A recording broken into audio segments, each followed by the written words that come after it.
Now, Pittsburgh's best sports show is about to begin. Call us or tweet us. We got things to talk about on the Allegheny Health Network Nightly Sports Call. All right, thanks a lot, Ken, for tuning in to the best show at 10:35, the Allegheny Health Network Nightly Sports Call. I'm Rich Walsh. I'll be joined by Gene Collier in just a few moments. Give us a call tonight, 412-575-2600. We have a lot to talk about tonight.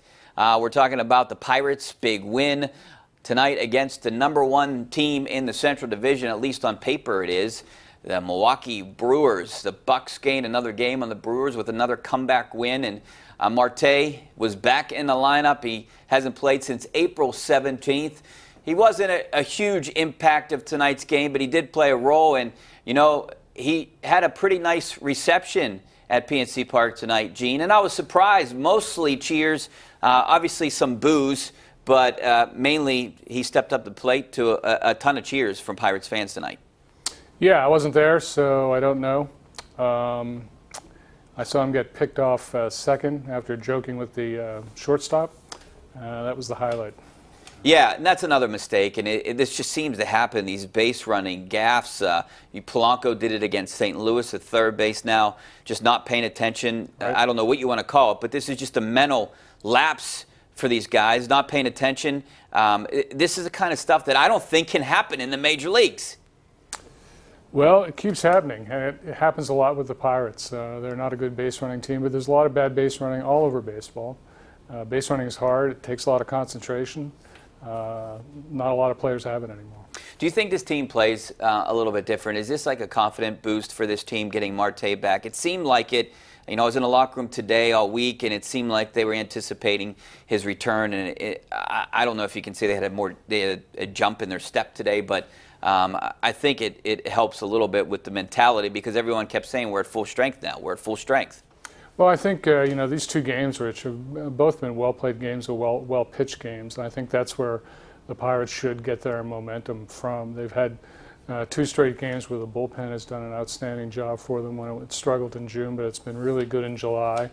And they got timely hitting, especially obviously in the 6th inning when they showed a lot of patience, a lot of great at-bats there. Andrew McCutchen with one, and of course David Freese with one.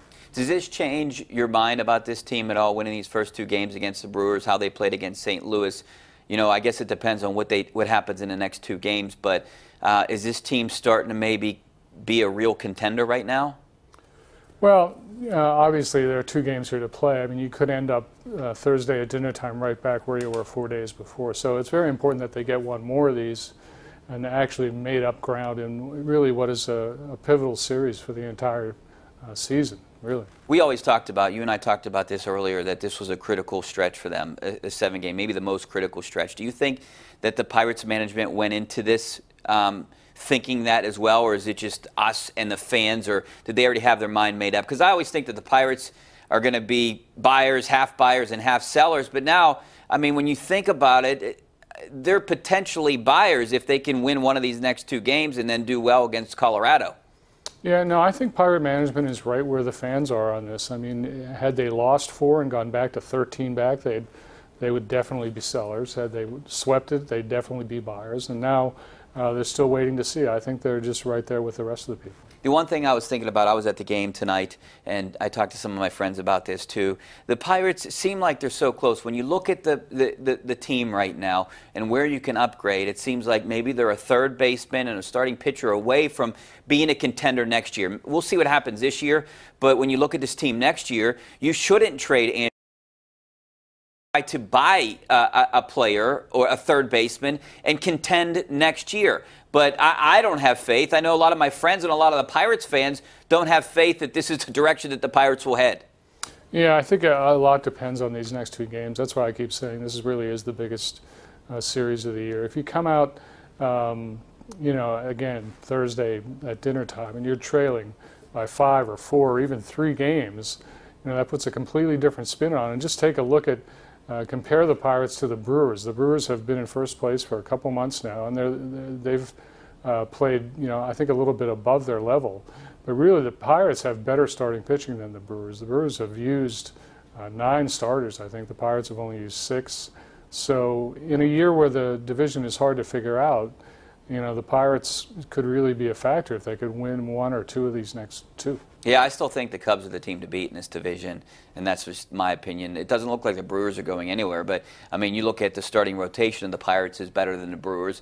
I think they have a better hitting team. I think they have better players than the Brewers, and they have a better bullpen.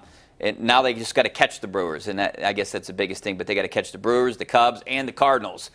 So that's a tall task, a tough feat for the Pirates right now. Well, we'll be taking your phone calls, 412-575-2600. We also have another promotion tonight, the Women's Football Championship, and you have a chance to go and meet Franco Harris when the top women's football teams in the country will compete for the national championship at 7 o'clock this Saturday at Highmark Stadium. Bring your family, fun for everyone. The halftime show will feature a band and a cornhole challenge against Franco Harris. You don't want to miss this. So we're going to give this away to the third caller tonight. Each night this week we'll be giving away 4 tickets to the game, and join us Wednesday when we talk to Franco himself. So third caller tonight gets those tickets and gets a chance to meet Franco Harris. And we'll find out who that is coming up next. 412-575-2600 is the number. We're talking about the Buccos and Starling Marte coming up next. Stay right there.